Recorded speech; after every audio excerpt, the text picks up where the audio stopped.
Di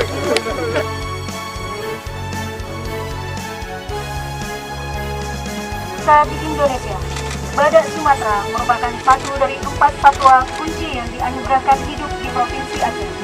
Sebagai wujud syukur, kami berkomitmen untuk terus bersama-sama melestarikan populasi badak Sumatera dan habitatnya di kawasan hutan Aceh.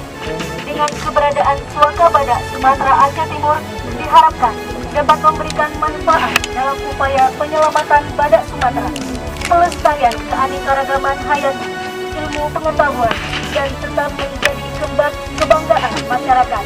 Simpang Jernih, Aceh Timur, 11 November 2000